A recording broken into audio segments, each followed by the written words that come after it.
Olá, nesse vídeo eu vou falar um pouquinho sobre revestimentos. Quer conhecer um pouquinho mais? Então vamos lá. De um modo geral, para quem quer fazer reforma, construir, quem está aprendendo e não ser enganado no futuro, né? Conhecer é sempre bom. Então vamos começar por algumas características comuns do revestimento. Como escolher um revestimento, como especificar um revestimento. Eles são classificados por algumas características de uso, absorção de água, resistência, tipo, espessura, acabamento. Isso define cada particularidade de cada um. Vamos lá, começar pelo uso. O uso é exatamente onde ele vai ser colocado, se é na parede, se é no piso, se é do lado de fora, do lado de dentro. Se sofre com muito tráfego intenso, é bom que cada material seja colocado adequadamente e no seu uso correto. Alguns servem para colocar em vários usos, outros usos muito específicos. É bom ficar atento para esse detalhe. Quanto à absorção de água, é um item que pouca gente esquece desse fator, né? Depois acontece que quando o piso molha, ele fica manchado. Dependendo de onde eles estão, eles secam mais rapidamente, outros não. E então, se quiser um material que absorva menos água, dependendo de onde for, observe as características do material. Geralmente as embalagens vêm falando sobre isso, né? Fica fácil identificar. Outra coisa é a resistência. Alguns materiais são mais resistentes, outros menos resistentes. E eles são classificados por um índice que chama PEI, que agora eu não sei exatamente o nome da sigla, mas nada mais é do que a resistência à abrasão. Então, quanto maior o número, mais são resistentes. Geralmente esses são usados em áreas externas. E quanto menor, menos resistência. Os de menor resistência, geralmente é usado em parede, lá de dentro, onde não sofre muita variação de calor ou temperatura. Geralmente não é permitido em banheiro, por exemplo, que tem chuveiro que aquece a água e material de lata, tem menos resistência. O tipo é nada mais se ele é liso, se ele é áspero, se ele é enrugado, se ele tem textura, se ele tem brilho, se ele é fosco. É a plasticidade que ele vai definir. Também alguns são muito específicos a cada uso, né? Alguns podem ser usados em vários lugares, mas também alguns são muito específicos.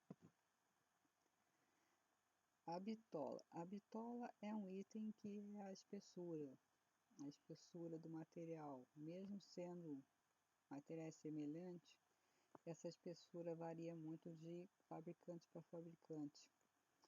E o material, quando é feito totalmente artesanal, ele varia com a espessura de peça para peça, não de lote para lote, de peça por peça.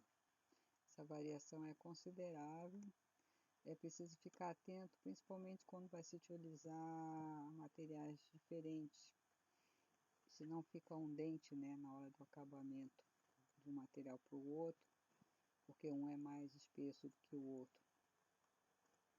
Essa diferença também é percebida quando vai fazer reforma que não vai trocar todo o material. Geralmente os materiais mais antigos são mais finos, os mais novos tendem a ser um pouco mais espessos. O acabamento das bordas. Essa é uma classificação que eles chamam, muito conhecido no mercado, né, se são retificados ou não. Geralmente os materiais mais nobres são retificados, quase todos. Os materiais cerâmicos ou de qualidade um pouco inferior, menos resistente às vezes, eles têm a bordinha abaulada. Ali a quantidade vai um pouco mais, quantidade de rejuntos de peça para peça e acúmulo de sujeira também, né? Mas isso vai muito do gosto também. é muito pessoal isso. Quanto às cores, é bom selecionar as cores de uma forma prévia por um catálogo, mas não definir essa cor antes de conhecer o material de fato. Essa cor tem uma variação de tonalidade, mesmo sendo muito próximo, fabricantes costumam tomar cuidado quanto a isso, mas a cor não é exatamente igual à cor que é impressa no catálogo. E a cor digital, ela é totalmente diferente de um computador para outro, de um celular para outro. A nossa percepção visual não permite que a gente veja a cor com a fidelidade do material. Então, nunca escolha uma cor de um catálogo digital. Tenha isso como uma referência básica, né? Mas não para escolher, especificar, é essa e acabou. Não, tem que ver a peça. A quantidade é definida no projeto. Nada melhor do que um projeto para definir com precisão quanto você vai gastar de material. Porque um projeto, depois um projeto executivo, um projeto de paginação, ele já definido quais são os materiais que vão ser utilizados, ele é capaz de te dar com precisão quantas peças vão ser, quais o recorte. Então é muito importante essa fase do projeto para definir exatamente a quantidade e evitar perdas. E perdas é custo, né? Ninguém quer ter custo a mais. Mas sempre que quando comprar um material é bom comprar um pouquinho mais, porque na hora de manusear as peças, na hora do assentamento, pode haver quebra, pode haver algumas perdas. É claro que a maioria das vezes isso não acontece mais porque os materiais são bem resistentes, mas sempre é bom, né? Ainda mais se tiver alguém que não tenha muita experiência em usar o material, ele acaba perdendo a peça, se tiver muito recorte, por exemplo.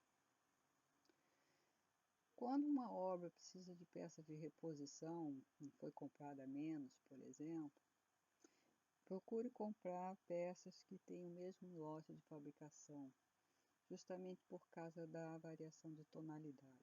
Às vezes é pouca percepção, mas quem tem um olhar um pouco mais crítico vai perceber que existe uma variação de tonalidade. É claro, quando tem uma obra que já passou algum tempo, essas peças de reposição sempre vai ter tonalidade diferente, né? Vai haver essa diferença de tonalidade. Isso não tem jeito, tem que estar ciente disso e dar sorte às vezes até de ter a sorte de encontrar o material, que nem sempre encontra, né? Quando é peças muito antigas, às vezes o material já saiu de linha e realmente é difícil de achar. Procurar, quando fazer o assentamento das peças, sempre usar mão de obra qualificada, né? Em primeiro lugar, porque às vezes um projeto bem feito, a execução mal feita é como se não tivesse um projeto, né? Nem peças de boa qualidade.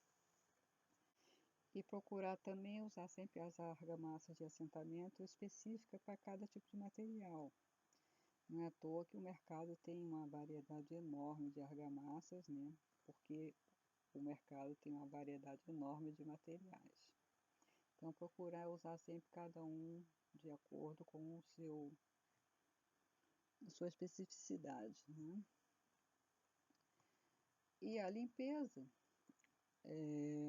em pós-obra, geralmente é um pouco mais complicada, mas quando o pedreiro é caprichoso, essa limpeza não é tão pesada.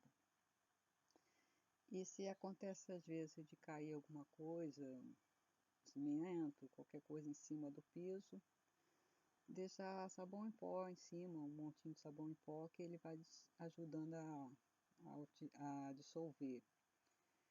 Procurar sempre usar produtos neutros e quando o material for muito específico, contratar o fabricante, porque ele vai especificar com precisão qual é o melhor material de limpeza para ser utilizado naquele determinado piso ou parede, o que seja, né? Alguns casos são muito específicos, precisam de materiais específicos de limpeza também. Então, gostou das dicas? Muitas informações, né? Deixa aí seu contato, qualquer dúvida, eu estou aqui para ajudar. Muito obrigado e até mais.